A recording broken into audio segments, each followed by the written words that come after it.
Bonjour à tous, alors on se retrouve de nouveau pour un format de revue de presse qu'on va essayer de tenir un petit peu sur la durée, peut-être toutes les 2 semaines lors de la rentrée déjà.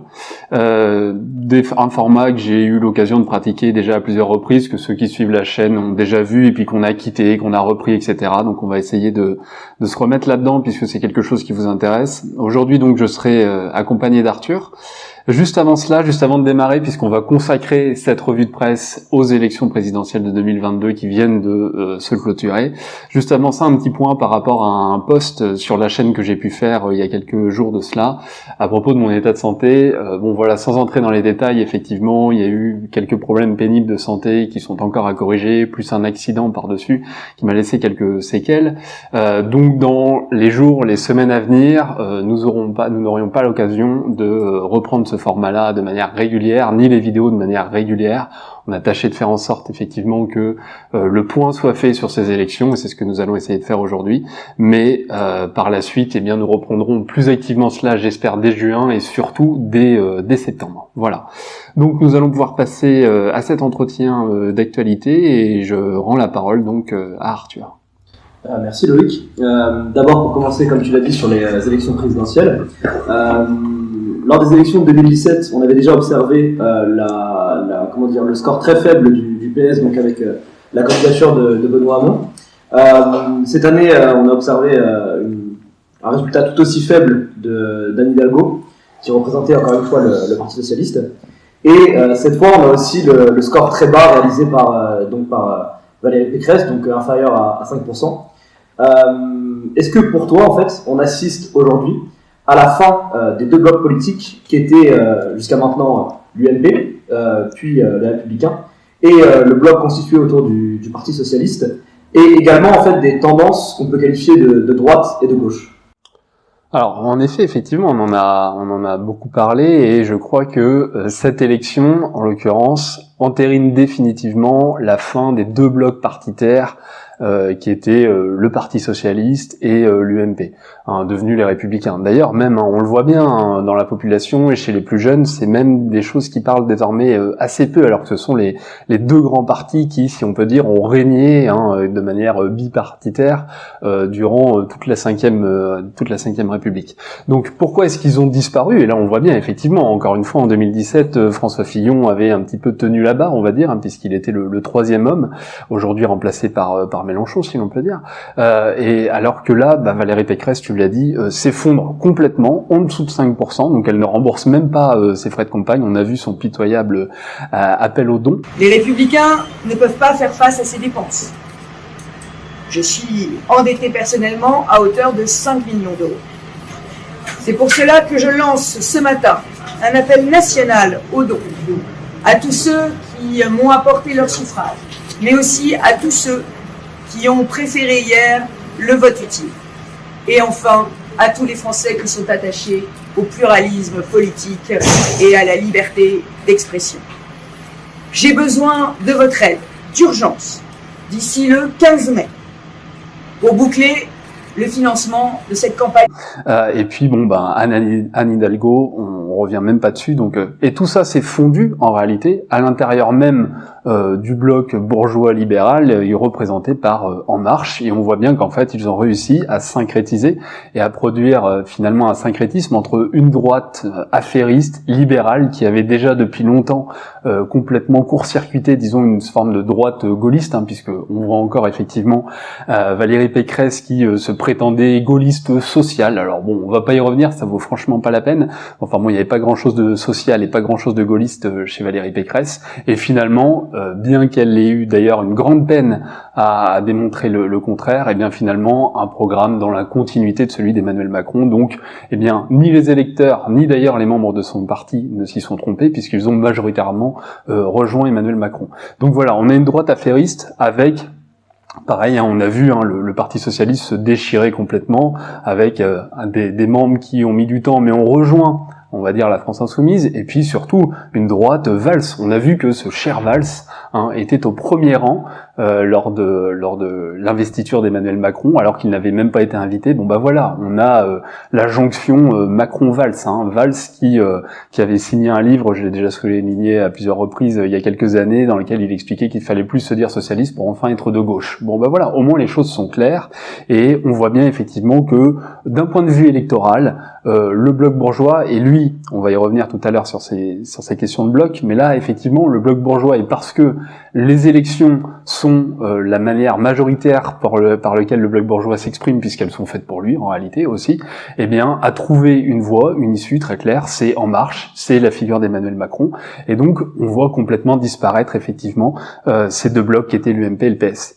Et donc ce qui est intéressant, c'est qu'en même temps on a affaire ici à une recomposition politique totale, puisque à côté de ça on a Zemmour effectivement qui, je l'avais dit très tôt d'ailleurs, ça me paraissait pas étonnant que Zemmour fasse pas un très haut score, parce que déjà, contrairement à ce qu'il prétendait, Zemmour chez les classes populaires, il est inexistant, ça ne veut rien dire, d'accord.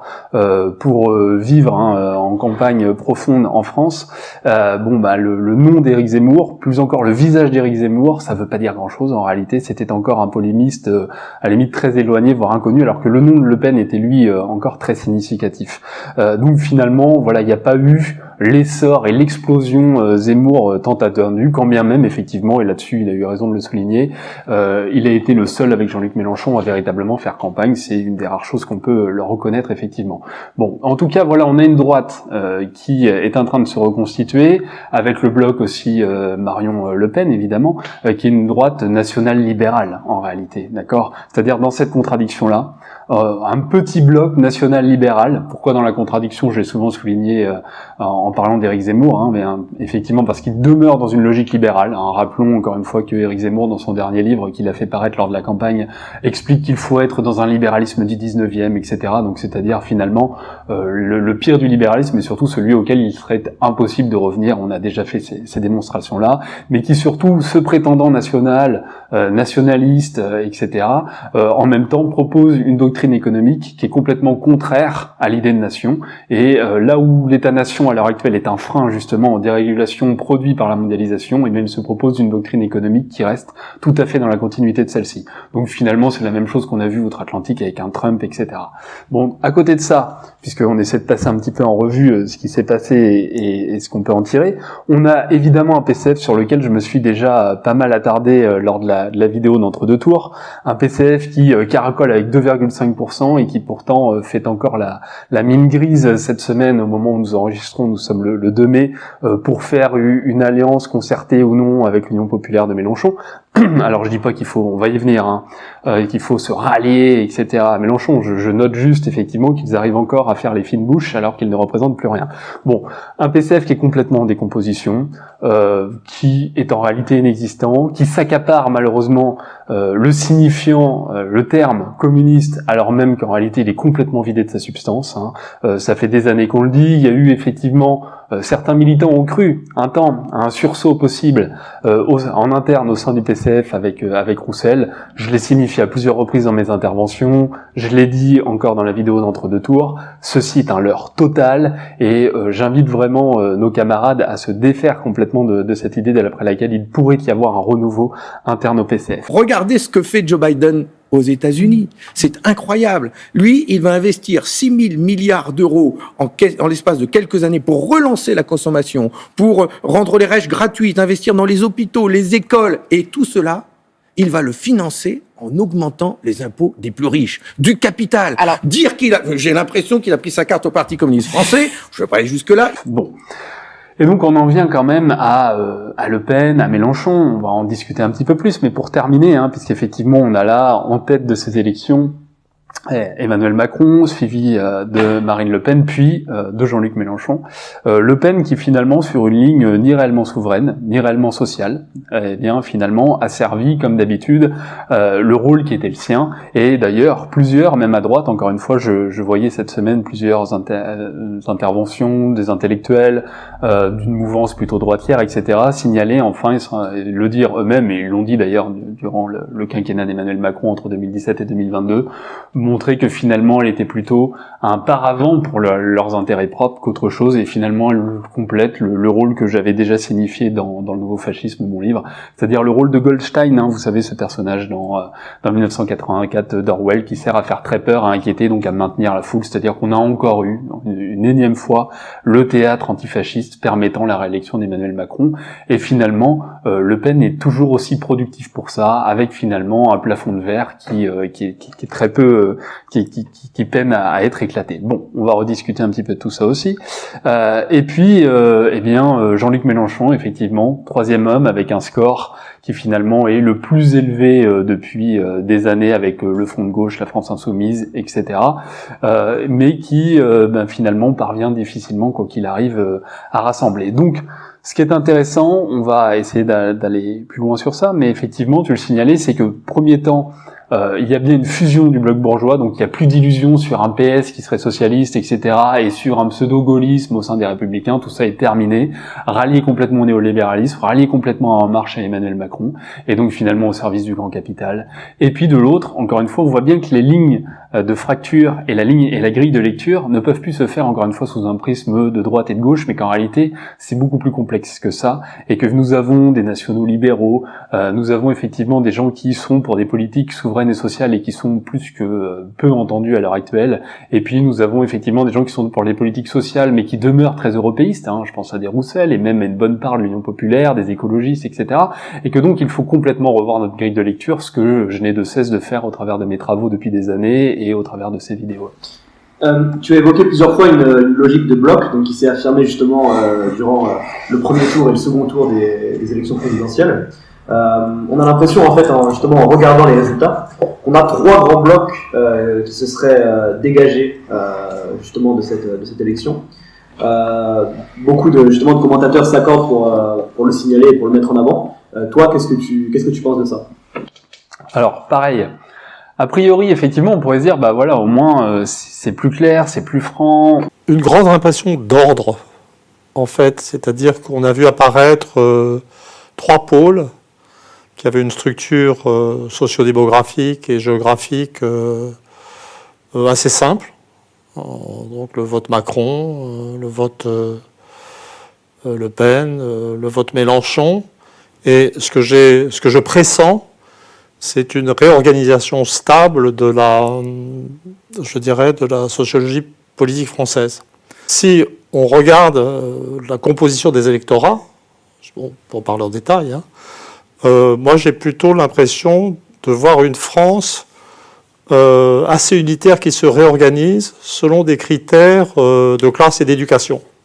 On a trois grands blocs, et d'ailleurs, au-delà des commentateurs, encore une fois, que ce soit quelqu'un comme Jean-Luc Mélenchon ou comme Marion Maréchal Le Pen, tous deux se sont accordés pour dire, il y a un bloc libéral, il y a un bloc national, et il y a un bloc populaire. Bon, j'aimerais qu'on critique, qu'on conteste peut-être un petit peu cette approche-là, puisque si, a priori, comme ça, elle paraît juste, on pourrait rajouter, effectivement, Jean-Luc Mélenchon l'a fait récemment, un quatrième bloc qui serait l'abstention. Mais en réalité, on va le voir, ça dénote plus un problème sur une grille de lecture qui partirait de ces blocs qu'un élargissement de cette conception par bloc-là. À mon sens, déjà, la première chose, et c'est ce qu'on va essayer de faire aujourd'hui, après avoir fait le premier bilan précédemment, c'est sortir du carcan électoral, en fait. Nous devons nous défaire de ce carcan électoral, très clairement. L'élection, c'est un instant T de la vie politique. Nous y avons participé parce que nous aurions eu tort de ne pas y participer, encore une fois, et parce que, bien sûr, c'est un moment, je l'ai souvent souligné, d'effervescence politique. Mais de la même manière, j'ai toujours souligné le fait qu'il était important de comprendre que l'élection était qu'un moment, et que, il y avait des tas d'actions militantes et surtout des tas d'actions politiques au sens large à conduire avant les élections, pendant les élections, après les élections, et que l'activité politique ne devait pas se limiter à l'élection, et encore moins notre grille de lecture sur celle-ci. C'est-à-dire que on peut pas se calquer uniquement sur des résultats électoraux qui, en plus de ça, nous l'avons vu, lorsqu'on compte les bulletins nuls, les bulletins blancs, les votes utiles, l'abstention, etc., montre bien qu'en réalité, on peut pas se fier à tout cela. C'est-à-dire qu'en réalité, ces trois blocs-là traduisent bien moins la réalité sociale telle qu'elle est, et notamment la réalité de classe, que un reflet électoraliste. C'est-à-dire qu'en fait, on prend le reflet pour la réalité. Et là, c'est extrêmement dommageable à mon sens. Et surtout, on remplace effectivement un clivage gauche-droite sur lequel de plus en plus de personnes s'accordent, alors que c'était pas forcément le cas il y a encore quelques années, et sur ça, effectivement, je suis prêt à emboîter le pas, mais on remplace en fait un clivage dont on a pu montrer qu'il était, par bien des aspects factices, par un autre clivage factice, puisque lorsqu'on a dit qu'il y avait trois blocs liés, le bloc libéral, national et populaire, mais alors que faisons-nous des nationaux libéraux, par exemple, d'accord, comme je l'ai dit tout à l'heure, c'est-à-dire des Zemmour, c'est-à-dire de la ligne Charles Gave, c'est-à-dire même plus loin de la ligne Henri de Lesquen, etc. Enfin bref, qui est une composante qui existe, ne serait-ce que sur le modèle idéologique. Je parle même pas du modèle de classe, encore une fois. Qu'est-ce qu'on fait des nationaux populaires? Vous voyez, par exemple, quand on dit il y a le bloc national et il y a le bloc populaire, ça voudrait dire que d'emblée, les classes populaires seraient opposées, par contre, à l'idée de nation. Mais non, en réalité, on est en train de créer là un carcan idéologique qui empêche justement les classes populaires de reconnaître leur intérêt au sein même de l'État-nation. Ce que nous, on est en train de proposer notamment. Et peut-être même, pourquoi pas, bon, une frange peut-être sans doute plus minoritaire, mais pour continuer, des populo-libéraux, disons, qui est une frange qui existe en réalité aussi, hein, qui serait justement une frange peut-être un peu gaulliste à l'ancienne, c'est-à-dire pas des libéraux au sens où on l'entend classiquement aujourd'hui, mais qui serait effectivement dans un volet un peu plus social, mais pour une économie de marché capitaliste, etc. Bon, ça veut dire que toutes ces structures-là seraient évincées, toutes ces représentations idéologiques-là, et tous ces courants-là seraient évincés, ce qui n'a pas de sens. Et puis encore une fois, quid du coup de l'abstention? L'abstention ne représente pas un bloc uni, d'accord? Il y a, parmi les abstentionnistes, on va pas tout refaire, mais il y a des gens qui se refusent à aller voter pour des raisons, disons, anarchistes, d'accord? Et quand je dis anarchiste, c'est au sens noble du terme, d'accord? Pas au sens chaotique, d'accord? C'est-à-dire de refus de participation à l'État bourgeois, etc. Il y a des gens qui refusent d'aller voter par contestation, parce qu'ils trouvent pas, parmi les candidats, des personnes, effectivement, par lesquelles ils se sentiraient représentés, etc. Il y a des gens qui ne votent pas, qui sont dans l'abstention simplement aussi parce qu'ils sont pas inscrits, des gens parce qu'ils s'en foutent, etc. Enfin bref, ça ne compose pas en soi-même un bloc, l'abstention. Donc tout ça ne veut pas dire grand-chose. Et à mon avis, cette constitution, cette grille de lecture de l'analyse par bloc, encore une fois, empêche une nouvelle fois l'analyse par classe et surtout l'analyse des grands enjeux qui sont en train d'être traversés. Et comme je l'avais souligné dans la vidéo d'entre-deux tours, elle empêche notamment, et par la double articulation que peut faire Jean-Luc Mélenchon d'un côté et Marine Le Pen de l'autre, mais plus encore Jean-Luc Mélenchon, la double articulation qui permettrait justement d'articuler ce dit bloc national, que moi je confonds pas, d'accord, bloc national, dans ma tête, ça veut pas dire identitaire, raciste, racialiste, d'accord, au contraire, ça veut dire des gens qui sont effectivement des patriotes, qui comprennent l'intérêt de la relocalisation, de l'industrialisation de la France, d'un protectionnisme bien compris, qui ne doit pas profiter uniquement aux gentils artistes qui bénéficient, eux, dans les milieux culturels et mondains, d'un protectionnisme culturel voté au sein de la Commission européenne et qui leur fait bénéficier effectivement de privilèges à cet égard, et qui du coup on appelle tous à voter Macron, pendant qu'à côté de ça, effectivement, eh bien, les ouvriers, les employés, les nouvelles couches moyennes, etc., elles se prennent en pleine gueule les crises Covid, les crises du capital, etc. C'est un petit peu facile. Donc voilà, c'est ça que j'entends quand je parle de bloc national, c'est-à-dire que l'État-nation redevienne un foyer, effectivement, pour faire émerger correctement le socialisme, faire émerger correctement le communisme, c'est-à-dire la reprise en main de l'outil de travail, tout simplement. Et donc qu'il y ait une jonction possible entre d'un côté l'électorat de Mélenchon et d'un côté l'électorat de Le Pen, chose que les deux à l'heure actuelle empêchent, simplement parce que Le Pen effectivement est la roue de secours du capital permanent, en ce sens qu'elle permet la légitimation indirecte de l'état actuel des choses et de ce qu'on est en train de voir, et Mélenchon effectivement tend à garder ses distances. Et quand je dis Mélenchon, encore une fois, c'est ce qu'il représente, c'est-à-dire tous ceux qui sont derrière lui, etc., et qui vont considérer, par exemple, notre ligne est une ligne rouge-brune, fasciste, etc., et puis quoi encore, qui pourtant ne fait que faire l'analyse concrète de la situation concrète. Et cette jonction, elle s'empêche au nom d'un prétendu fascisme, qui est le même fascisme auquel on a eu droit, enfin la même, attaque d'après lequel on allait avoir le fascisme qu'on a pu subir tout au long de cette élection et qui était très pénible. Donc à mon avis, il faut, je le répète, sortir encore une fois de cette lecture, cette grille d'analyse des trois blocs, qui est une grille d'analyse en réalité très postmodernisme, au sens où j'ai pu le définir par ailleurs dans mes livres, dans mes vidéos, c'est-à-dire très idéaliste en fait, qui prend à un instant T quelque chose qui est figé sur une pratique politique particulière qu'est l'élection, et dont on dirait, tenez, ça en fait c'est le reflet de la société. En fait non, en réalité c'est une inversion d'un processus particulier dans lequel en réalité beaucoup d'entre nous, par exemple ici même à l'IHT, avons été voter pour quelque chose et de la manière d'un vote qu'on qualifie d'utile, d'accord, sans partager même la grosse majorité de ce pourquoi nous avons voté. Donc il faut rétablir en réalité une grille d'analyse de classe, encore une fois, et comprendre quels sont les intérêts des classes populaires, de la jonction des classes populaires avec les nouvelles couches moyennes, les classes moyennes, reconstruire un bloc historique réel, efficace, sur les bases de classe, et qui articule l'État-nation, la souveraineté nationale et un internationalisme bien compris. C'est ça que nous proposons à longueur de temps. Justement, pour revenir sur ce que tu disais quand tu parlais de prétendu fascisme de Marine Le Pen, ouais. Durant l'entre-deux tours des élections, on a assisté à tout un tas de déclarations politiques, de déclarations médiatiques qui étaient souvent très passionnées. Est-ce que tu penses, toi, en fait, que justement la candidature de Marine Le Pen et son accession au second tour représentaient une véritable menace fasciste? Alors, effectivement, c'est important parce qu'on a eu affaire à ça pendant 15 jours, là, dans l'entre-deux tours. Or, je renvoie ici à ma vidéo, des différentes vidéos que j'ai fait, notamment la vidéo sur le pass sanitaire aussi, hein, de quoi est-il le nom, la vidéo sur comment renaît le fascisme, etc. Mais j'ai envie de dire tout simplement, cette menace fasciste, nous y faisons face en réalité depuis des années déjà. Et quand je parle de la menace fasciste, je veux pas parler de Le Pen, mais je veux parler encore une fois de l'engendrement réciproque de ce que représente Le Pen et Macron, et dont on a souvent fait état. Alors, il est très vrai de rappeler ce que Lionel Jospin avait bien dit, tout antifascisme n'a été que du théâtre par rapport à ce qui s'était déjà passé en 2002 face à Jean-Marie Le Pen. Bon, si les formes d'antifascisme sont du théâtre, ça ne veut pas dire pour autant que le fascisme en est un, lui, à l'heure actuelle. Et il y a bien un danger fasciste, simplement il n'est pas nécessairement là où on le pense, encore une fois. C'est-à-dire que, comme je l'ai souvent souligné, si finalement les formes fascistes connaissent des variations, le contenu peut toujours être le même, et c'est là où on est piégé. C'est-à-dire qu'en réalité, on nous vend encore une fois une Le Pen comme la nouvelle Hitler, etc.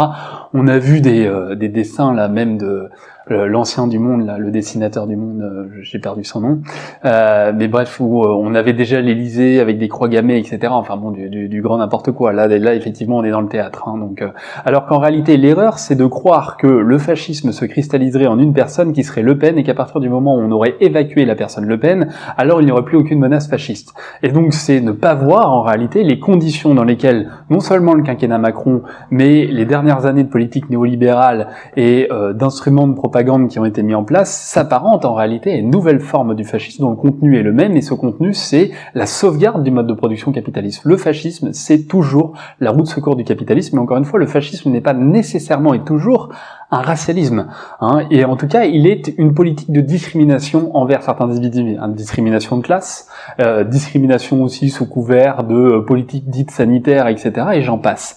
Et en réalité, eh bien, dans la manière dont est organisée la politique actuelle et dans la manière dont elle a été gouvernée, nous faisons, l'analyse depuis plusieurs années, et moi, encore une fois, dès 2013, même si aujourd'hui de manière beaucoup plus assidue, de la présence, effectivement, d'un État fasciste qui demeure. Et donc, finalement, ce que cela a une nouvelle fois permis, c'est juste, de dire, vous voyez, on a évincé le pire, alors que finalement, rappelez-vous, Darmanin a bien dit de Le Pen qu'elle était trop molle. Donc, je sais pas, à partir de là, qu'est-ce qui a été évincé. Bon.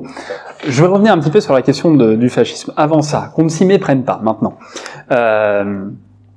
Je l'ai bien dit dans la vidéo d'entre-deux tours, il ne s'agit donc pas pour nous, pour moi là, en réalité, je l'ai bien signalé, qu'on nous propose, pour reprendre l'expression couramment employée, la peste ou le choléra, ça n'a pas de sens.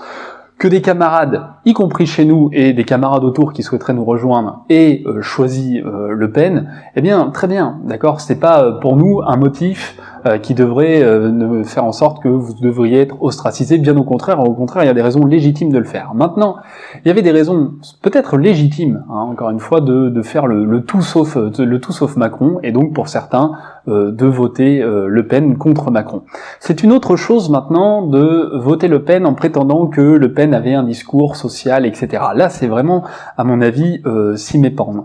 Parce que en réalité, Le Pen, évidemment, est sur la même visée économique économique, elle a juste fait un espèce de sophisme, de propagande qui considérait à faire croire qu'elle était bien plus sociale. Mais d'ailleurs, je récuse complètement l'analyse d'après laquelle, et j'ai pourtant dit du bien ces derniers mois de François Asselineau notamment, je récuse complètement l'analyse qui était beaucoup reprise de François Asselineau, d'après laquelle le programme L'Avenir en commun porté par l'Union populaire et Jean-Luc Mélenchon et le programme de Marine Le Pen étaient compatibles à 70%. Mais tous ces points de convergence, ce n'est pas de la gnognotte. Selon des tableaux comparatifs qui circulent d'ailleurs sur Internet, il y a, si l'on compare le programme de Marine Le Pen et le programme de Jean-Luc Mélenchon, à peu près 72 à 75% des propositions qui sont identiques ou comparables. Pratiquement les trois quarts. Alors bien sûr, il y a des points d'achoppement entre les deux. Notamment sur la question de la priorité nationale ou de la maîtrise de l'immigration que l'on trouve dans le programme de Madame Le Pen et que l'on ne trouve pas dans le programme de Jean-Luc Mélenchon. Il y a des points de friction sur la 6e République ou sur le refus de toute législation sur le port du voile islamique chez M. Mélenchon et qu'on ne trouve pas évidemment chez Madame Le Pen. Bien sûr qu'il y a des divergences qui ne sont pas négligeables. Mais quand même, on parle de quoi là ? Là, on parle d'avoir 10 ans de Macron. Est-ce que, en conscience, ces points de divergence entre Marine Le Pen et Jean-Luc Mélenchon sont à ce point énormes et insurmontables qu'on n'a même pas le droit de se parler ? Est-ce que ça justifie que Mélenchon est appelé dans la minute à faire élire Macron, avec sa formule « pas une seule voix pour Madame Le Pen », sans même s'être rencontré avec Madame Le Pen, sans même avoir réfléchi à ce qu'ils pourraient faire ensemble? Pas du tout, en fait. Vous voyez, là, il faut juste avoir une lecture dans laquelle vous êtes complètement intégré au mode de production capitaliste pour dire ça. Ne serait-ce que sur le retrait, par exemple, de la CMU pour Marine Le Pen, ces attaques, les deux tracts de Marine Le Pen, les deux professions de foi, qui font autorité et qui sont enregistrées lors du premier tour et lors du second tour de Marine Le Pen, faisaient état, attention, des parasites qui volaient l'argent, etc. C'était pas tout à fait les termes, mais vous voyez l'idée. Et alors, on aurait pu se dire, effectivement, si elle combat le capital, peut-être qu'elle nous parle de Draghi, d'Arnaud, etc. Mais non, elle parlait bien sûr de ceux qui fraudaient aux aides sociales, qui sont une minorité, qui représentent rien sur l'optimisation fiscale, rien sur l'évasion fiscale, etc. Sur les retraites, on est dans le gloubi-boubia permanent, là où nous, encore une fois, nous sommes très clairs sur ces questions-là. J'ai pas forcément le temps d'y revenir, mais je pense ici notamment aux camarades qui ont pu prétendre que Le Pen avait un discours plus social. Alors, plus social que Macron, c'est peut-être pas difficile, mais en réalité, ça revient strictement au même, puisqu'encore une fois, c'est ne pas prendre en considération le carcan qui est d'abord l'Union européenne et puis encore une fois celui du capital dont Marine Le Pen n'avait absolument pas l'intention de se défaire et encore moins aujourd'hui. Donc finalement ici le même discours sur les cotisations sociales aussi, c'est-à-dire que Marine Le Pen nous a aussi sans cesse bassiné avec le fait, tandis qu'elle avait bien signalé qu'elle ne rehausserait pas le SMIC, rappelons-le, mais par contre la baisse des impôts, la baisse des charges, etc. Vous voyez bien que en réalité de Marine Le Pen à Emmanuel Macron en passant par Éric Zemmour, c'est toujours le même discours libéral, capitaliste, qui, sous couvert de prétendre qu'on va faire la retraite à 62 et pas à 65, mais en fait on sait toujours pas non plus combien d'annuités, et puis pour quels travaux, etc.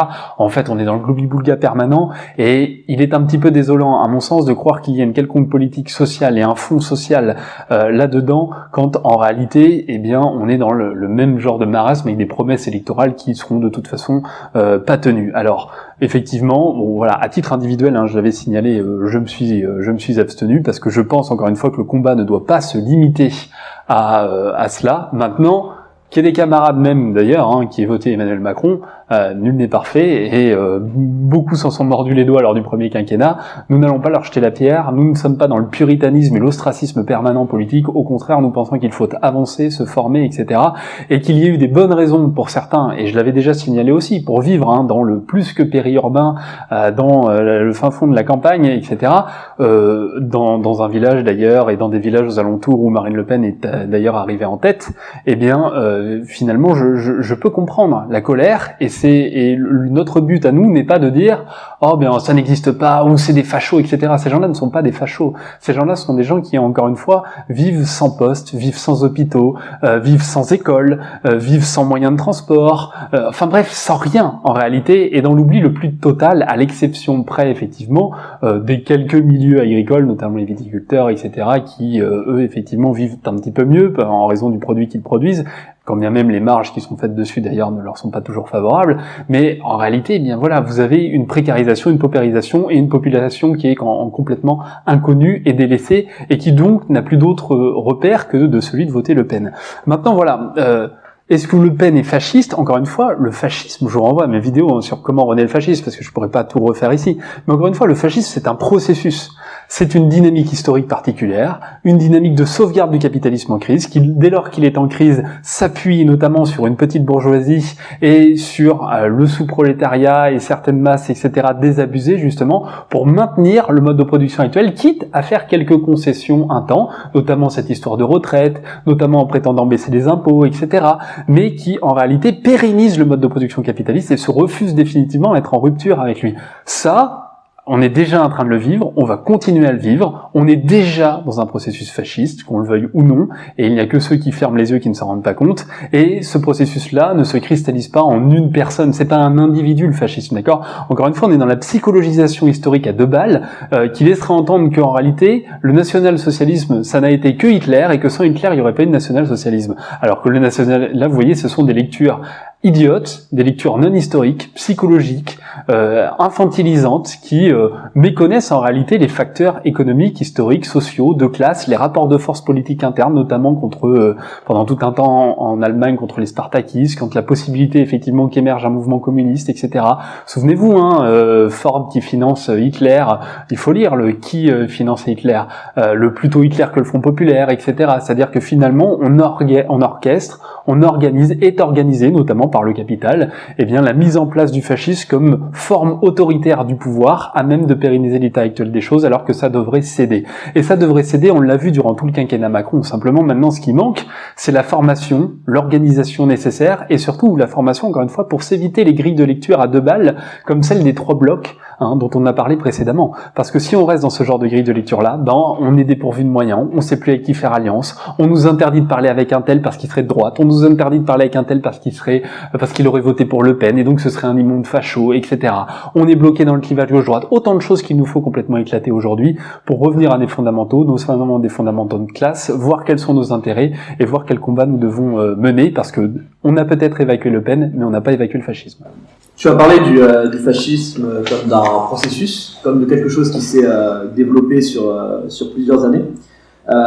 Selon toi, après les yeux crevés, après les mains arrachées, après le pass sanitaire, à quoi on doit s'attendre justement dans ce nouveau quinquennat Macron? Qu'est-ce qui nous attend? Alors, il y aurait beaucoup de choses à dire, j'ai envie de dire le pire, malheureusement. Bon, rappelons d'abord, parce que c'est jamais mauvais de le rappeler, je crois qu'il va falloir le rappeler pendant 5 ans, voire 7 ans d'ailleurs, parce que la première chose de pire qui peut nous attendre, c'est, vous l'avez peut-être remarqué et vu, Macron aimerait proposer la remise en place du septennat. Septennat renouvelable, ça veut dire que peut-être 14 ans de Macron, donc 19 ans au total. Petit rappel d'ailleurs, quand c'est Angela Merkel qui reste au pouvoir de cette manière-là pendant plus de 15 ans, c'est tout à fait normal, elle est social-démocrate, et puis Macron, il n'y a pas de problème. Quand c'est Hugo Chavez, c'est un dangereux dictateur. Bon bref, comme quoi, encore une fois, au-delà de la forme, au-delà des formalités, il est bon aussi de s'intéresser un petit peu au contenu et aux manières dont tout ça est organisé.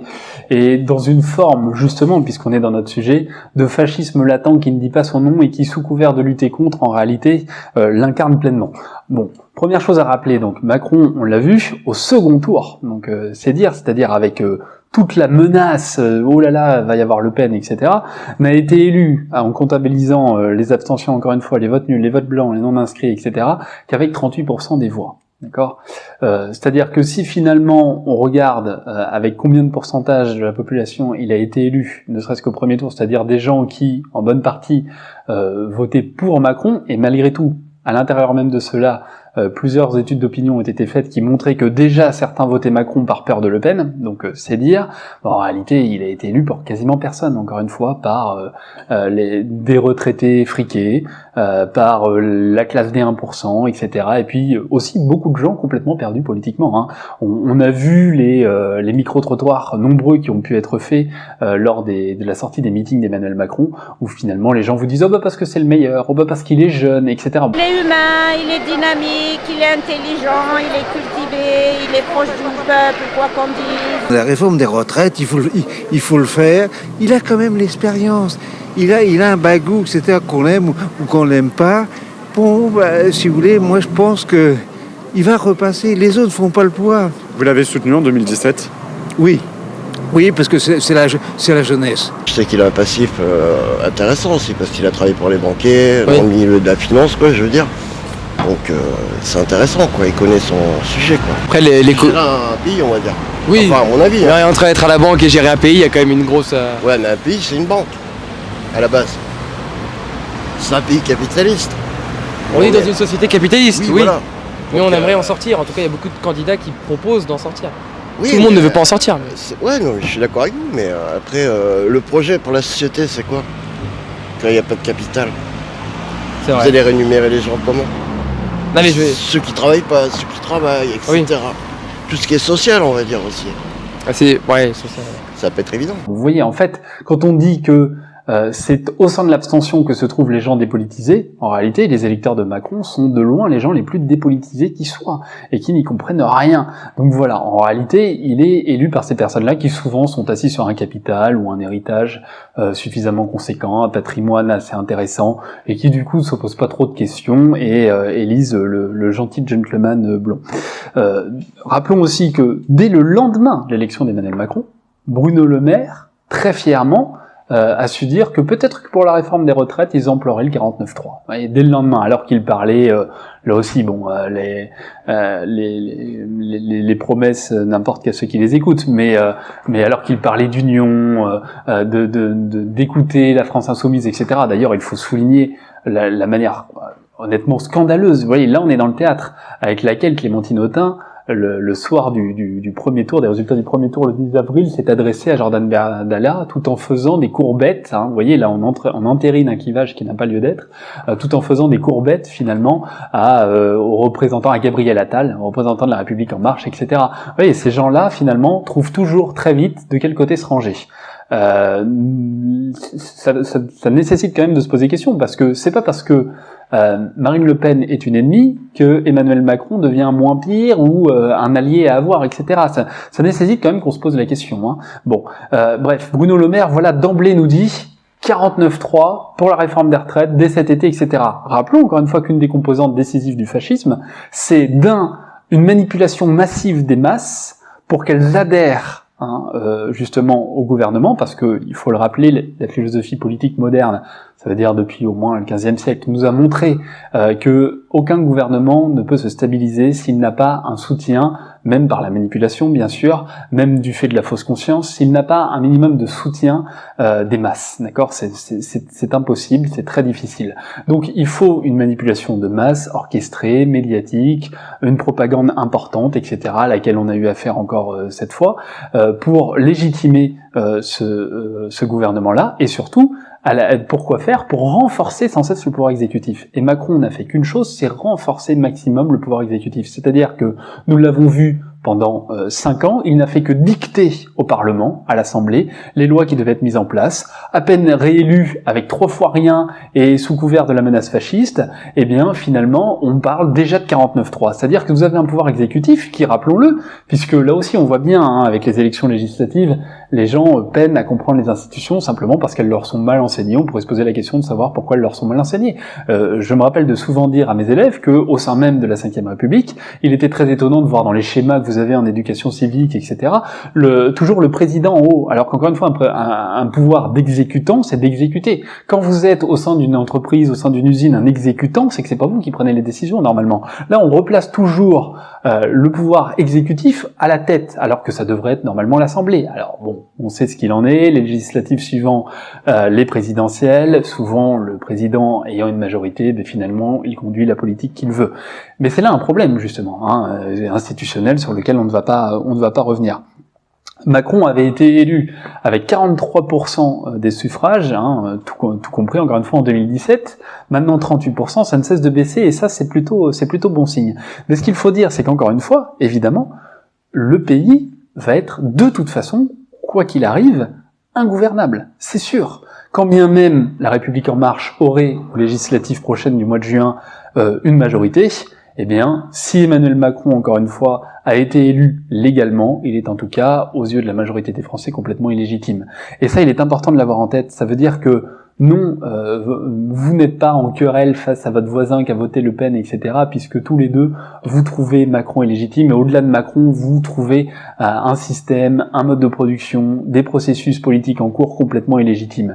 Et il ne faut pas jeter la pierre sur son voisin, encore une fois, et penser que finalement, ce qu'on entend beaucoup, et que j'ai déjà signalé, c'est-à-dire, plus personne veut de Macron, mais finalement, eh bien, tout le monde va voter Macron. Non, tout le monde ne va pas voter Macron, et encore une fois, il y a un jeu électoral extrêmement pervers, qui tend à nous laisser entendre qu'il aurait été élu quasi massivement, en tout cas avec une large majorité, ce qui n'est pas le cas.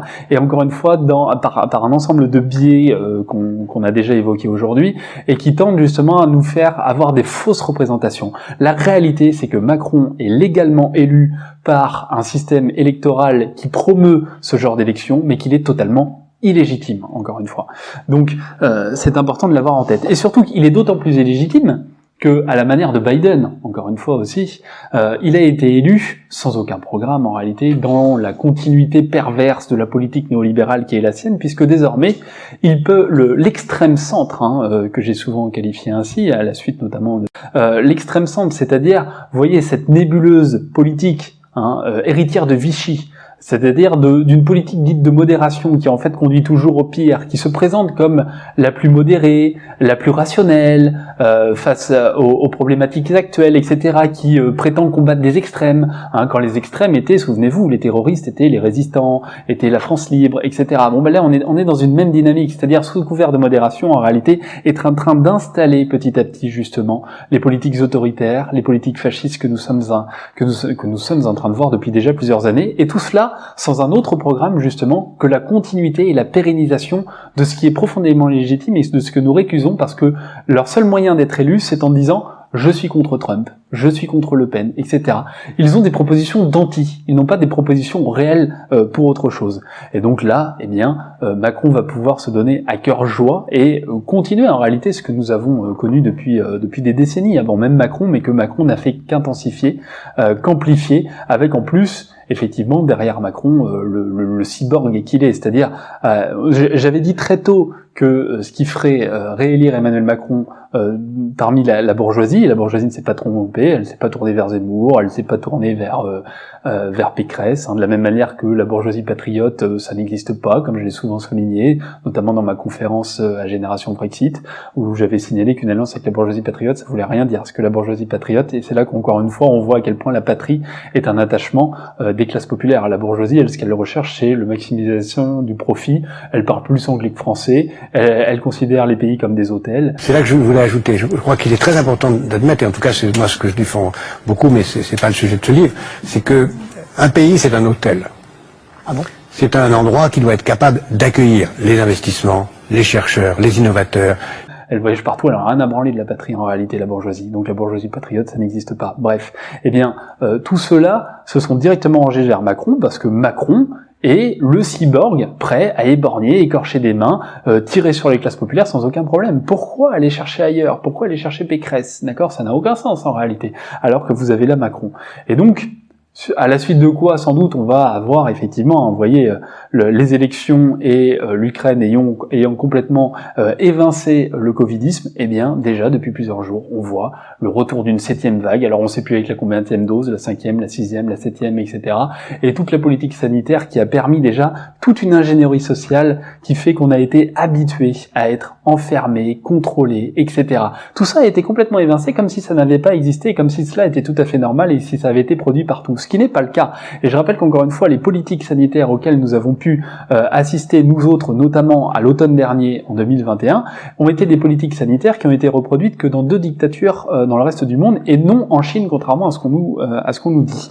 Donc ça veut dire que en réalité, encore une fois, il faut bien comprendre ces formes-là. Il faut bien les comprendre aussi pour être en capacité d'agir, et pas uniquement de réagir, mais d'agir politiquement et correctement face à la situation que nous sommes en train de connaître. C'est-à-dire que nous assistons à un délitement total des institutions françaises, à une attaque en règle, que j'ai souvent souligné, notamment face aux acquis du CNR, aux acquis de 46, vous vous souvenez de cette phrase de Denis Kessler, c'est-à-dire que Macron va continuer ce programme-là, qui n'est pas le programme de Macron, encore une fois, qui est le programme du grand capital, c'est-à-dire le programme de la lutte des classes. Continuer à déconstruire tout le communisme déjà là qui a pu être mis en place notamment en France, toutes les conquêtes sociales qui ont été les nôtres, le régime général de sécurité sociale, les statuts de la fonction publique, et j'en passe, à dissoudre complètement tout le rapport aux cotisations sociales, dissoudre complètement les services publics, continuer un travail de SAT intégral de l'éducation nationale sur lequel j'ai eu abondamment l'occasion de revenir toute cette année, et qui va ne faire que continuer. C'est-à-dire que finalement, vous allez avoir une déstructuration du territoire. Rappelons aussi que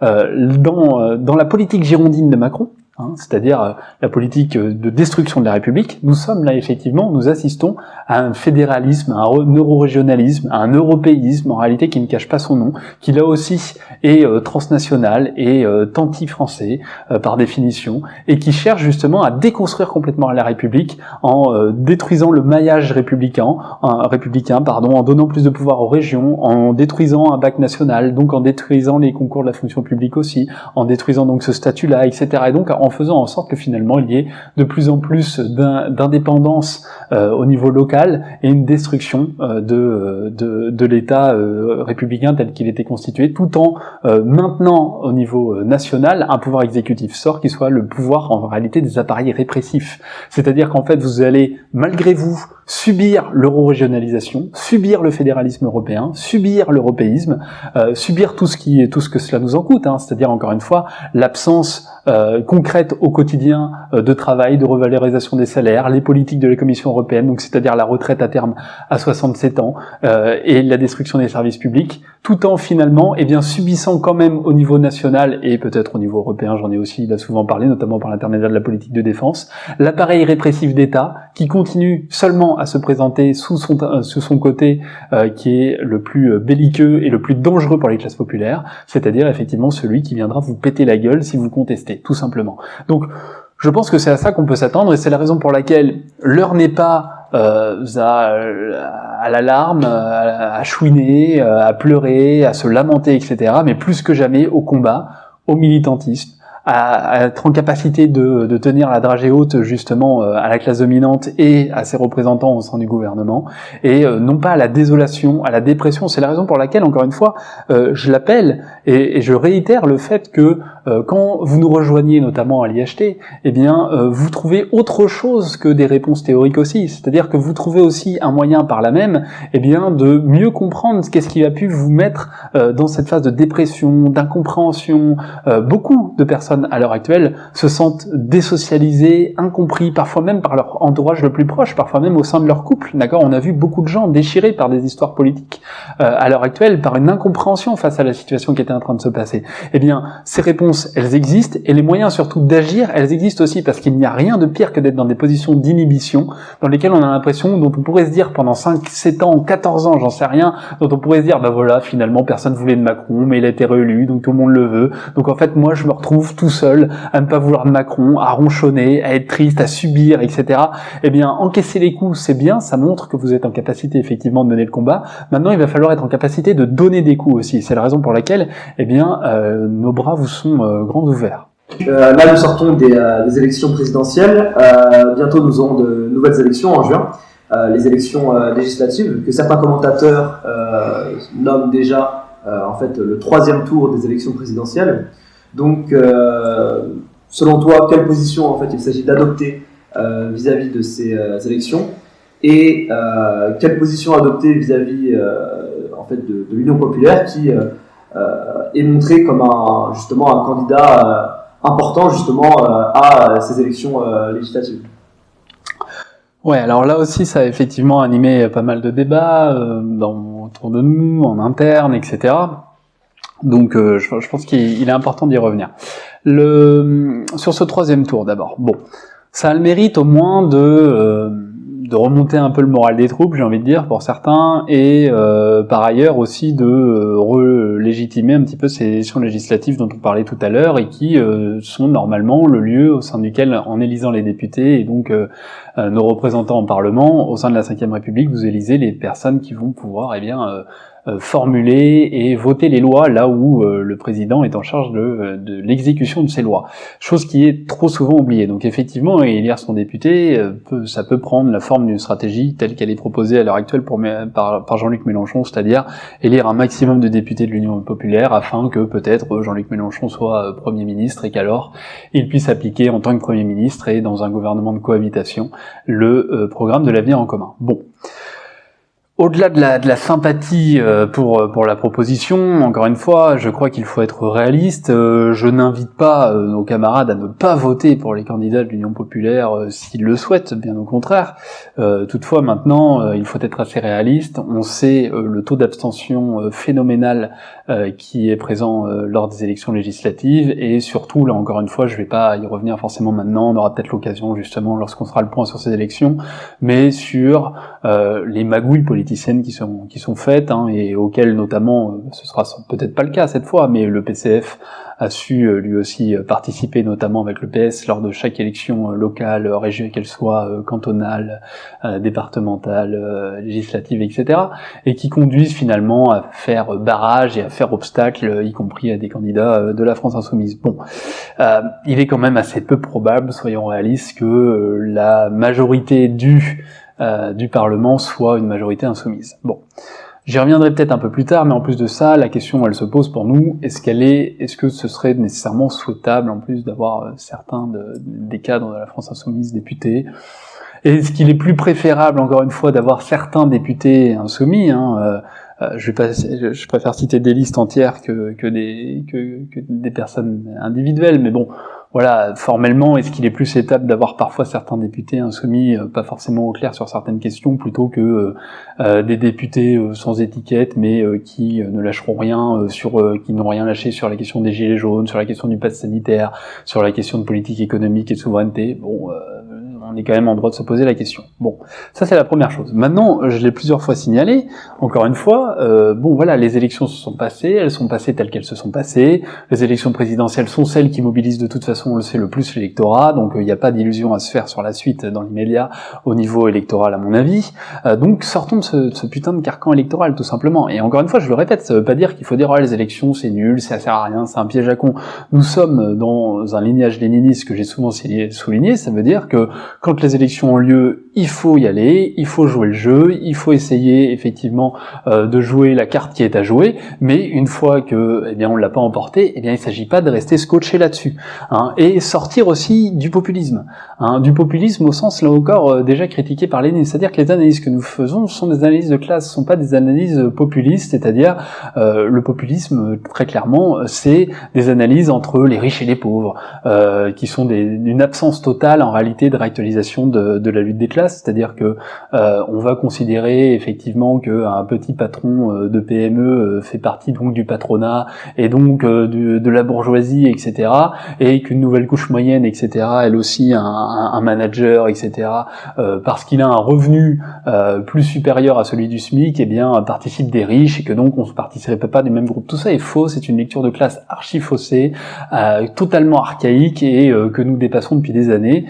Donc il faut sortir de ce populisme-là, et du même populisme qui en réalité nous enracine dans ce mode de production-là. S'il est un temps intéressant de se mettre du côté lors des élections de ceux qui sont les moins pires, il faut pas non plus que les vues programmatique de ceux qui sont les moins pires dans le temps de l'élection. Deuxième, pour nous, l'horizon indépassable, d'accord? C'est-à-dire que on n'est pas non plus sur des politiques fiscales à deux balles, sur des questions d'imposition, etc., dont on voit qu'elles sont les leurs les plus totales. Et comme on l'a souvent souligné à la suite de la formule de Bernard Friot, taxer le capital, c'est légitimer, on le voit de plus en plus. Donc il faut sortir aussi de ce populisme-là.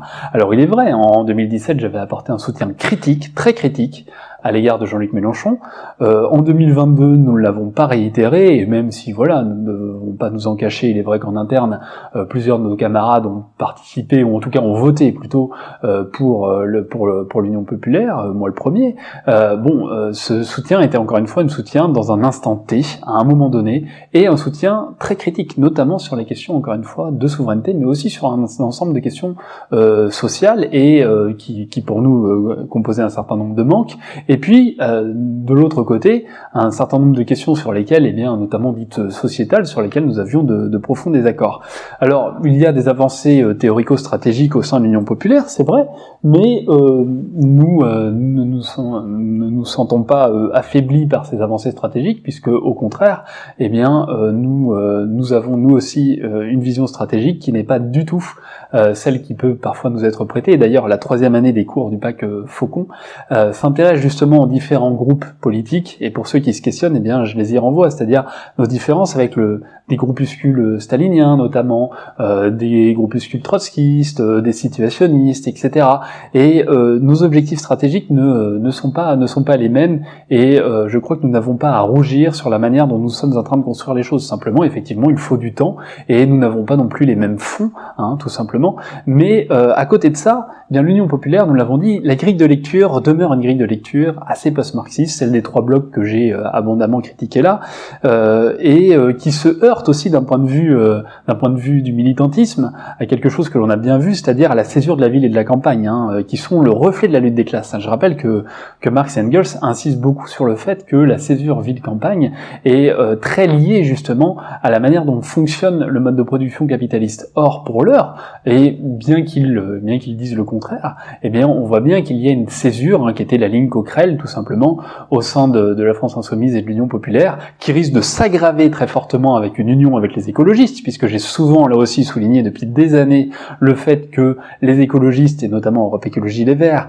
étaient les plus enclins à créer une ségrégation spatiale énorme, donc ils vont aggraver cette situation-là, et qui dit ségrégation spatiale, dit aussi ségrégation sociale la plupart du temps. C'est-à-dire qu'encore une fois, on va intensifier le fait d'empêcher les classes populaires d'accéder aux grandes villes pour des raisons de critères écologiques, de pollution, etc. Donc vous pouvez avoir votre gros Cayenne ici, mais votre vieille de chevaux, vous pouvez pas rentrer par les vignettes critères, d'accord, quand vous essayez de rentrer dans Paris.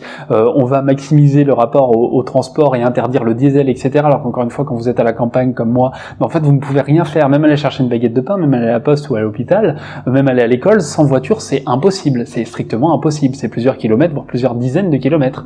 Donc en fait, l'accentuation de cette ségrégation sous couvert d'écologie, raison pour laquelle je parle toujours d'écologistes réactionnaires, puisqu'en réalité c'est toujours des politiques contre-révolutionnaires qui se font à l'encontre des classes populaires, eh bien la jonction qui est en train de s'opérer, une jonction très malheureuse à mon avis entre justement la France insoumise et Europe Écologie Les Verts, va intensifier la dynamique mondaine, bourgeoise et ségrégationniste à l'égard des classes populaires, alors même que déjà finalement ils ont un gros problème au niveau électoral dans ce que Yuli, je conteste en partie là, mais au moins la formulation, mais au moins ça parle à tout le monde, qualifie de France périphérique très clairement.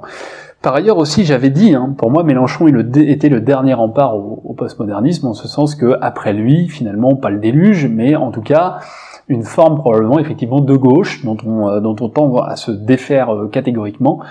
Et que va être l'Union populaire et la France insoumise avec Bompard, avec Bouaf, avec Émeric Caron, avec Obono, avec Autain, avec Panot, etc. Et même par certains aspects sur le volet écologiste, avec Ruffin, j'ai envie de dire.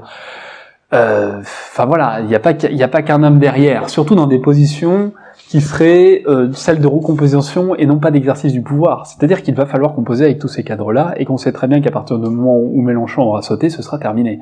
Donc je crois que beaucoup de nos camarades se trompent lorsqu'ils pensent voir là une avancée stratégique et une avancée théorique. Non seulement il y a un recul théorique, et sur l'avancée stratégique, je vais y revenir, je pense encore une fois que nous n'avons absolument pas à rougir. On voit même Mélenchon qui parlait, avant de finalement repartir dans une idée de troisième tour, une députation, etc., peut-être parce qu'il a du mal à lâcher un petit peu la chose que je ne lui reproche pas forcément, eh bien, s'orienter vers l'Institut La Boétie. C'est très intéressant de voir, là encore, que finalement, quand j'ai constitué l'IHT il y a 5 ans de ça bientôt, ça peut sembler être un truc un peu bizarre, etc.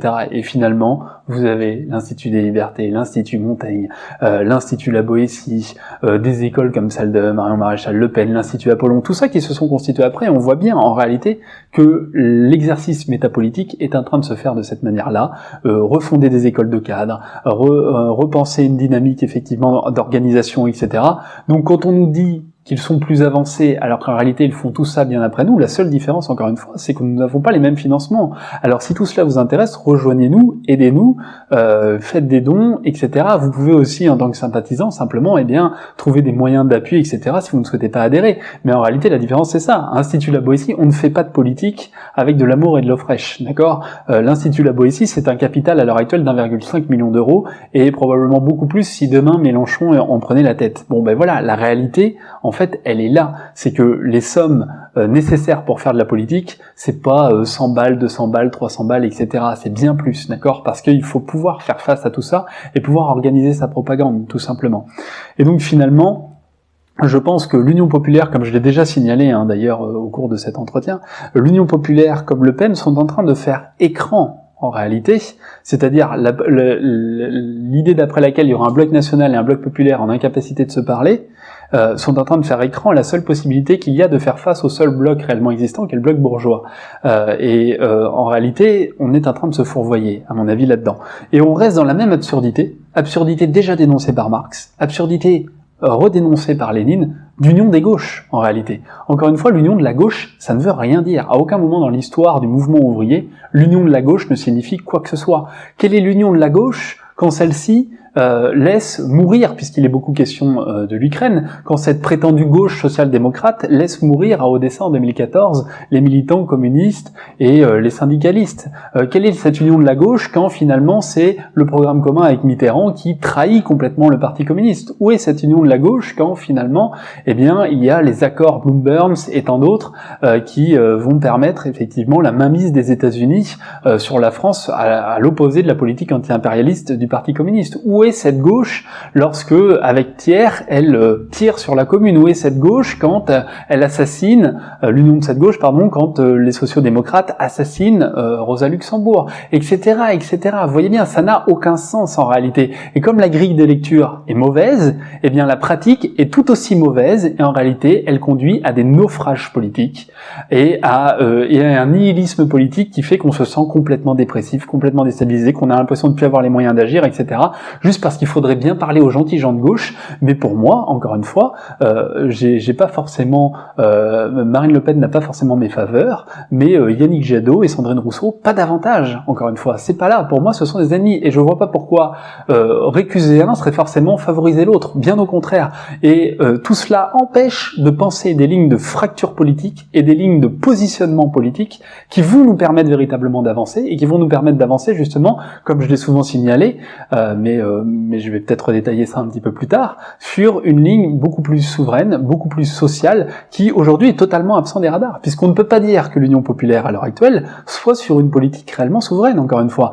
L'ambiguïté sur l'Union européenne n'a fait que se renforcer. Alors il est vrai peut-être effectivement que l'application du programme de l'avenir en commun ne serait possible qu'en dehors de l'Union européenne, mais c'est pas fait, et ce sera d'autant moins fait, encore une fois, s'il y a une alliance qui se formule avec le Parti socialiste, dont les brevets d'européisme ne sont plus à montrer. Nous ne ferons pas l'erreur de David Cameron, rassurez-vous. Nous n'allons pas faire de référendum pour la sortie de la France de l'Union européenne, ça je puis vous l'affirmer. Avec Europe, écologie, les Verts, d'accord. Bon, c'est comme le Port-Salut, c'est écrit dessus, d'accord. Jamais nous ne mettrons le doigt dans l'engrenage d'une sortie de l'Europe, d'une sortie de l'euro, d'une désagrégation du projet européen. C'est évident, c'est écrit, vous l'avez dit, sur le titre d'Europe Écologie Les Verts. Et avec le PCF de Roussel et donc des bocaristes pro-européistes. Ce soir, c'est la preuve qu'il y a de l'espoir et il y a une volonté de ralliement culturel, populaire, social et gardons espoir. Voilà. Comment est-ce qu'ils vont se défaire tout ça? Et avec, encore une fois, les panneaux, les aubry, etc. En réalité, ça va être un gloubi-boulga phénoménal et ça va se finir en Tsipras dans le meilleur des cas, quand bien même ça arriverait. En réalité, il va rien se passer du tout même. Mais voyez bien qu'en réalité, les seuls qui aspirent à l'heure actuelle à penser qu'il y a derrière tout cela une vraie dynamique qui serait en cohérence avec ce que nous proposons à l'IST, soit le font parce qu'ils sont dans une dynamique de fausse conscience que je comprends tout à fait, et encore une fois pris dans le carcan littoral et l'enthousiasme des élections, et ça, quelque part, c'est tout à fait positif, c'est-à-dire une bonne dynamique politique, mais dont il faut faire le deuil et sortir, soit le sont pour des raisons de place et de stratégie mondaine que nous récusons totalement, puisqu'encore une fois, si notre objectif c'était les places, il n'y a pas un cadre à l'heure actuelle à l'IHT, moi le premier, qui ne pourrions occuper à l'heure actuelle un petit poste dans un conseil départemental, dans un conseil municipal, etc., puisque ça a pu m'arriver à 2 reprises et je les ai refusées, d'accord? Donc en réalité, il est beaucoup plus difficile aujourd'hui d'être intègre, d'être droit dans ses bottes, de conduire une ligne efficace, de faire le travail de petite main que nous sommes en train de faire et de mettre les mains dans le cambouis, et donc de refuser ces places-là, plutôt que d'accepter effectivement des places pour des stratégies de place, justement pour être dans une lutte des places plutôt qu'une lutte des classes. Bon, encore une fois, ça ne veut pas dire qu'on récuse tout à fait effectivement que, bien sûr, que des élus soient chez nous ou que des personnes chez nous soient élues à un moment donné, mais encore une fois, ça doit se faire au cas particulier, et ça, c'est pas une stratégie à grande échelle, hein. Les stratégies pseudo-trotskistes d'entrisme, on sait comment elles terminent comme Lionel Jospin, d'accord? Ça entre pour tirer la ligne vers la gauche, si on peut dire, et ça finit plus à droite que la droite. Bon, même si, encore une fois, ces critères sont faussés, mais vous voyez ce que je veux dire. Ça entre pour faire la révolution, et ça finit finalement dans les institutions de l'État actuel. Bon, donc il y a une absurdité totale de cette union de la gauche. Nous ne voulons pas, nous, d'union de la gauche. On s'en contrefout. On veut surtout que les classes populaires soient en capacité de se reparler, que les classes populaires, la nouvelle couche moyenne et les classes moyennes soient en capacité de se parler, comprennent leurs intérêts réciproques et soient en capacité de lutter vers tout cela. Et à l'heure actuelle, il faut le dire, malgré l'enthousiasme de l'élection, et c'est vrai un score très honorable, mais un score très honorable ne peut pas nous empêcher de remarquer quand même que le score de Le Pen et de Macron était quand même encore plus honorable par certains aspects, et que les abstentionnistes n'ont pas été non plus convaincus, et que finalement ce n'est pas forcément dans cette union de la gauche qu'on va convaincre les gens, d'accord, hein, il n'y a pas un désir au sein des masses de se structurer en union de la gauche. Les gens sont contre-foot en réalité. Ce que les gens recherchent, encore une fois, ce n'est pas de voir une gauche unie, d'accord? Ça, c'est intéressant sur les plateaux TV, ça questionne Laurent Ruquier, etc. Mais dans la réalité, vous le savez très bien, les gens, dans leur quotidien, ce qu'ils recherchent, c'est pas une union de la gauche, mais c'est des réponses politiques à des problématiques quotidiennes bien réelles, et dans lesquelles nous espérons effectivement pouvoir apporter des réponses claires, efficaces, et qui ne sont absolument pas proposées aujourd'hui dans le corps politique actuel. Après, chacun est libre effectivement de son militantisme. Ceux qui effectivement souhaitent faire un militantisme efficace et intègre, eh bien encore une fois, nous vous ouvrons les bras.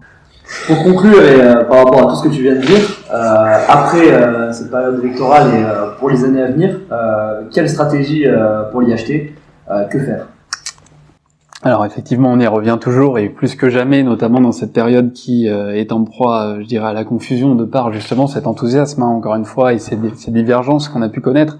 Je parle ici aussi du coup en interne, hein, effectivement, puisque encore une fois, il faut qu'il y ait des débats internes, et c'est très bien, et voilà, nous avons certains camarades qui ont fait même le choix d'appeler à voter Le Pen, ce qui n'était pas ma position, ce qui est pour faire barrage à Emmanuel Macron, encore une fois, et ce qui n'était pas un vote ni un appel d'adhésion, hein, qu'on soit bien clair là-dessus. Ça montre simplement, encore une fois, que contrairement à ce qu'on peut dire de nous, il n'y a pas d'appel sectaire, il n'y a pas d'emprise sectaire chez nous, bien au contraire, et que les débats ont lieu. Maintenant, il y a une organisation interne, il y a une stratégie interne, etc., à laquelle il ne faut pas déroger, et si certains électrons plus libres que d'autres souhaitent y déroger, eh bien, il faudra quand même tantôt qu'ils s'inscrivent dans une ligne ou dans une autre. Mais les débats devaient avoir lieu, ont eu lieu, et c'est une bonne chose.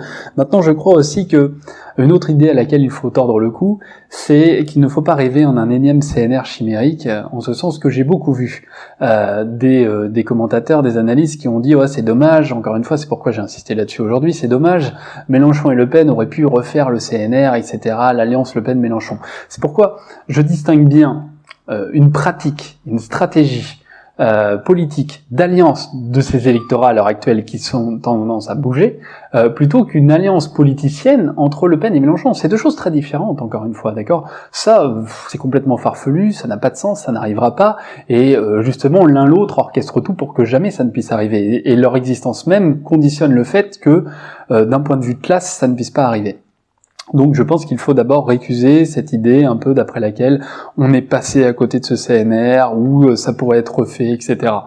Si ça doit être fait, et si c'est fait, ce sera sur des bases, à mon avis, très différentes, etc.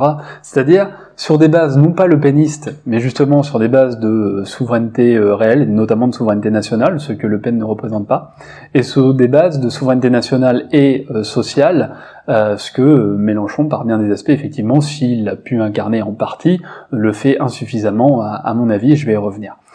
Mais il faut aussi rompre avec autre chose. Il faut rompre, à mon avis, avec la stratégie Branco, j'ai envie de dire. C'est quoi la stratégie Branco ? C'est pas du tout la stratégie de Branco. Juan Branco réinvente un peu l'eau chaude, finalement.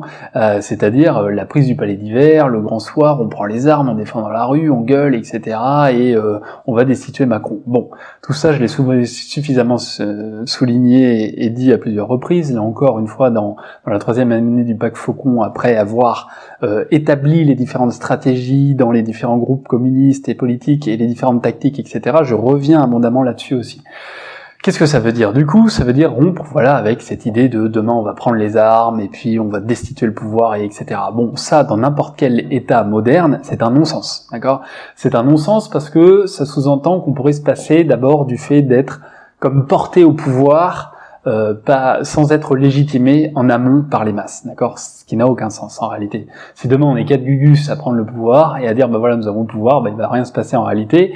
Le pouvoir aussi, on le sait par l'analyse efficace de ce qui a été nommé l'état profond, mais qui correspond en réalité à la classe dominante, c'est-à-dire qu'effectivement Macron n'est pas le seul à avoir pouvoir. Le chef d'état-major, le chef des armées, le chef des services secrets et les services secrets, notamment français mais étrangers, les grands pouvoirs médiatiques et bien sûr les grands pouvoirs du capital sont ceux qui représentent le socle qui perdure dans le pouvoir, raison pour laquelle Mitterrand s'est très vite déjà senti complètement dépourvu, pieds et mains liés, en rappelant que la France était en guerre non seulement contre les Américains, mais aussi contre un État profond interne qui rendait comme pieds et mains liés les actions possibles du président. Donc ça, c'est une réalité qu'il nous faut avoir en tête. Et donc il nous faut conquérir un pouvoir culturel, au sens de Gramscien, un pouvoir médiatique qui permet de légitimer, et ensuite il faut se rappeler, encore une fois, comme je l'ai souvent souligné, et comme nous l'expliquons dans les formations que nous faisons, que de la même manière que la Révolution française s'inscrit comme le point final, entre guillemets, d'un processus révolutionnaire qui était déjà en cours depuis plusieurs siècles, et bien là, de la même manière, s'il y a prise de pouvoir sous cette forme-là, eh bien, elle est l'acmé, elle est le point final pour redémarrer, mais d'un processus déjà au long cours, d'accord, et pas le premier point de l'étape, d'accord. C'est sur le parcours, en réalité, c'est pas le premier point, d'accord, c'est pas on prend le pouvoir et puis on verra, ok. Donc il faut rompre avec cette stratégie à laquelle ne croient en réalité que les gens peu ou mal formés politiquement, qui ont un délire romantique révolutionnaire, et où, mais c'est là que c'est intéressant, aussi le pouvoir, parce que le pouvoir a très peur de ça, parce que dans son, encore une fois, la classe dirigeante ne fait pas même une lutte des classes, mais de manière aussi très inconsciemment, et pour elle, la révolution, c'est toujours prendre les armes, etc. Et donc finalement, il y a une révolution silencieuse qu'elle est en train de faire, c'est ça aussi déjà la communiste par d'autres aspects, et qu'elle n'a même pas cerné forcément, sur lesquels nous pouvons agir, donc et notamment sans que d'emblée, elle s'en rende compte. Ce qui ne veut pas dire, encore une fois, qu'il ne doit pas y avoir une prise de pouvoir politique. Mais tout ça sont des problématiques stratégiques et épistémologiques que nous traitons en cours, notamment dans les 2 versants de la 3e année, et que j'invite tous les camarades à visionner, parce qu'encore une fois, ça prend du temps, sinon on ne le ferait pas de cette manière-là. Donc, ce qu'il nous faut aussi, dès lors, c'est reprendre le pouvoir sur le travail.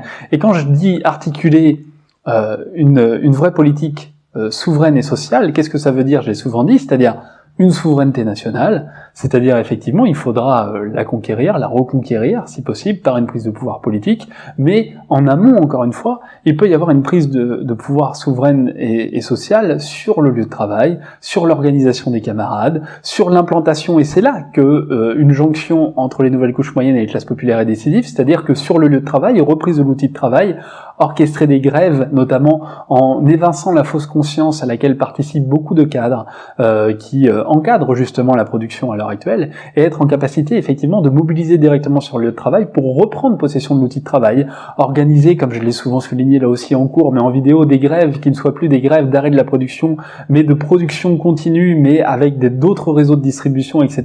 Bref, montrer qu'en réalité on est capable de former une autogestion, mais qui soit pas une autogestion communautaire, anarchisante, locale, à part, mais qui soit un exemple qui peut servir même de modèle à échelle nationale, d'accord? Et c'est à tout ça que nous travaillons. Mais le premier travail de tout ça, c'est encore une fois la formation militante, parce que il faut que, eh bien, nous soyons en capacité, eh bien, de faire prendre conscience de tout ça aux acteurs de terrain, aux personnes qui sont en train de travailler, etc., dans leur quotidien. Puis infléchir d'une manière ou d'une autre, c'est-à-dire en veillant à faire en sorte d'élire certains députés ou par certains biais politiques effectivement outre, puisque la voie électorale n'est pas complètement désuète, le fait de rasseoir effectivement une souveraineté nationale, c'est-à-dire il faudra tendre de toute façon à sortir du carcan européen pour ouvrir l'internationalisme, pour être en capacité effectivement de recréer des liens avec les pays de la Méditerranée, avec la Russie, avec la Chine, avec l'Amérique latine, etc., bien évidemment. Et en même temps de pouvoir regagner le pouvoir de simplement au sein de l'État-nation, eh bien pouvoir légiférer, c'est-à-dire faire nos lois, hein, ce qui nous permettra effectivement de relocaliser, etc., de réindustrialiser notamment entre autres aussi, et puis de battre monnaie, de faire justice, etc., tant de choses qui sont aussi importantes.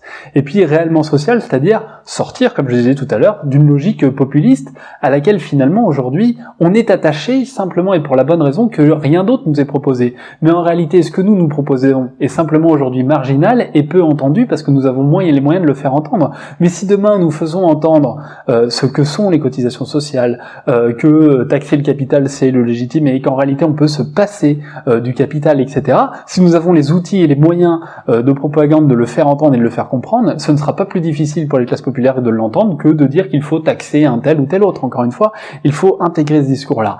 Il nous faut aussi, mais encore une fois, quand je dis il faut, c'est pas des yaka faucons, c'est ce que nous faisons en réalité déjà depuis plusieurs années, repenser ce qu'est le parti, encore une fois, et nous avons une vidéo sur la chaîne de l'Affranchi là-dessus, le parti pour Marx et Engels déjà, c'est pas simplement un groupuscule électoral qui cherche à faire son trou dans les élections pour avoir des élus, etc., ce qui est malheureusement est devenu aujourd'hui uniquement le parti communiste français, c'est-à-dire que il n'est qu'une espèce de semi-entreprise qui cherche à placer des élus pour continuer à survivre, d'accord?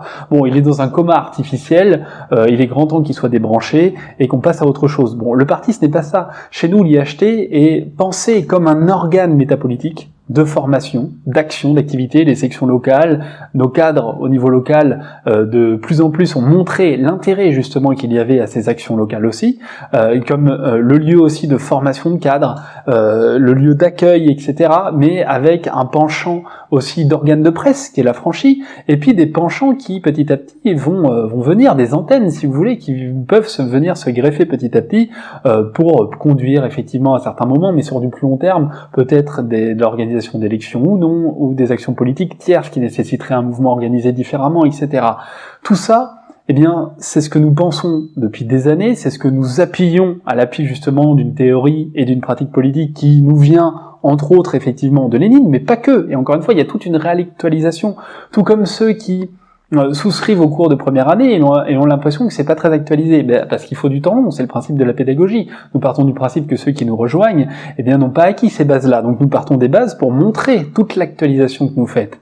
Et à l'heure actuelle, la ligne de front qui est le nôtre, et qui a toujours été la nôtre, c'est celle justement d'un humanisme total, c'est-à-dire pas d'un humanisme totalement abstrait, mais c'est-à-dire de reposer la question de l'universalisme, du progressisme réel, et de l'humanisme. C'est-à-dire que finalement, aujourd'hui, on nous parle de progrès sans trop savoir où il se trouve, en réalité d'un progrès sociétal qui n'en est pas un, en mettant complètement de côté la question du progrès social, en mettant complètement de côté la question de l'universalisme, avec effectivement une voie vers le socialisme, une voie française vers le socialisme, qui cherche à reprendre le contrôle sur l'outil de travail, à mettre à mal les institutions telles qu'elles sont à l'heure actuelle, à être en capacité effectivement de revendiquer un patriotisme parce qu'il se conjugue parfaitement à l'internationalisme que nous prônons et dans une logique que j'ai déjà pu décrire aujourd'hui de l'État-nation contre la menace que représente aujourd'hui l'impérialisme et l'Union européenne, etc.